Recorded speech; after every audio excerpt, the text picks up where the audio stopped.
जय श्री राम भक्तजनों। प्यारे भक्तों, ब्रह्म मुहूर्त में 21 दिन इस तरह से ध्यान कर लिया तो आपको अलौकिक अनुभव होंगे।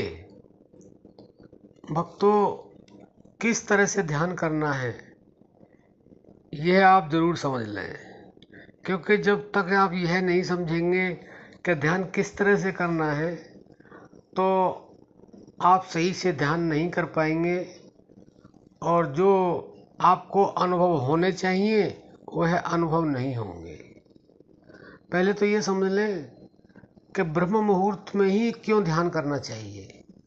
ब्रह्म मुहूर्त जो होता है वो परमात्मा का समय होता है, उसमें अलौकिक शक्तियाँ विचरण करती हैं, स्वयं भगवान का भी पदार्पण होता है।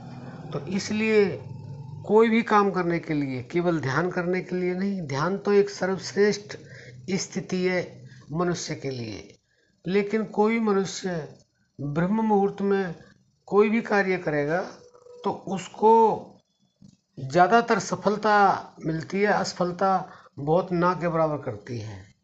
और पूर्ण सफलता के लिए आपका मन ब्रह्म मुहूर्त में किसी भी कार्य में अगर 100% लग जाता है तो उसमें आपको 100% ही सफलता तुरंत मिलती है।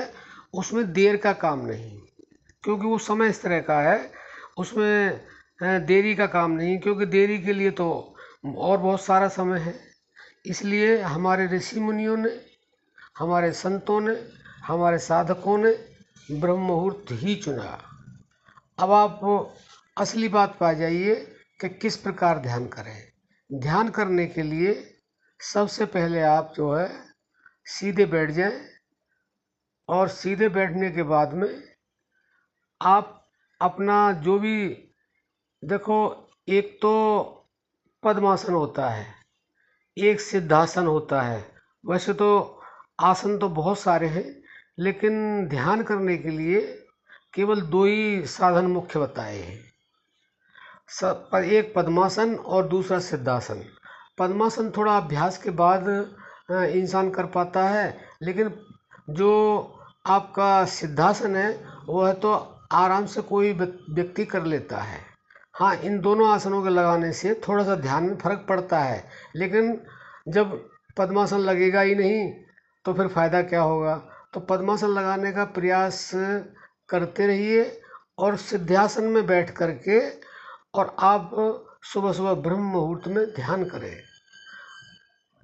जब आप आसन में बैठेंगे तो आप सीधे बैठे, आपकी रीढ़ की हड्डी बिल्कुल सीधी होनी चाहिए और आपका आसन स्थिर होना चाहिए।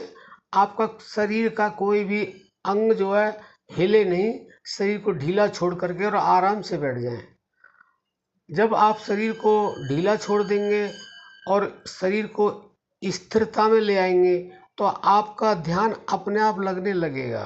और ध्यान के लिए आपने करना क्या है, ध्यान करते समय आप केवल दोनों भुवों के बीच में, जहाँ माताएं बहना बिंदी में लगाती हैं उसको आज्ञा चक्र बोलते हैं, उसमें मन से देखना है और मन से देखते देखते अपनी श्वासों को देखते रहे। तो इस प्रक्रिया को आप 21 दिन लगातार करके देखें विश्वास के साथ, तो आपको अपने आप पता चल जाएगा कि आपको क्या क्या अनुभव हो रहे हैं। वो अपने आप होंगे, आपको करने नहीं पड़ेंगे। और आप ये भी ना समझें कि हम आपको बता रहे हैं, आपने सुन लिया, 1-2 दिन किया और फिर कुछ नहीं किया। अगर हम कुछ भी बताते हैं तो आप उसको अपने समय के अनुसार निश्चित रूप से विश्वास के साथ लगातार करके देखें, तब विश्वास करें। तो भक्तों, हम आशा करते हैं कि आप समझ गए होंगे। इस तरह से आप ब्रह्म मुहूर्त में बैठ कर के ध्यान करेंगे तो उससे क्या होगा कि आपका ध्यान तो लगेगा ही, अलौकिक शक्तियों का पदार्पण होगा और आपको ऐसे ऐसे चीज़ों का पता चलेगा जो आपके मन में अभी है ही नहीं, और आपका हर कार्य अपने आप सिद्ध होने लगेगा। कई बार अब तो ऐसा होता होगा कि आप कोई कार्य करते हैं, मेहनत से भी करते हैं, ईमानदारी से भी करते हैं, लगन से भी करते हैं, लेकिन सफल नहीं होते। लेकिन अगर आप ऐसा नियमित करेंगे तो आपके हर कार्य में सफलता आपको मिलेगी और आपको शांति भी मिलेगी। तो प्यारे भक्तों, आपको बहुत कुछ मिलेगा। तो इसलिए आप सुबह ब्रह्म मुहूर्त में उठ करके इस तरह ध्यान करें, तो आपको आनंद ही आनंद मिलेगा। जय श्री राम।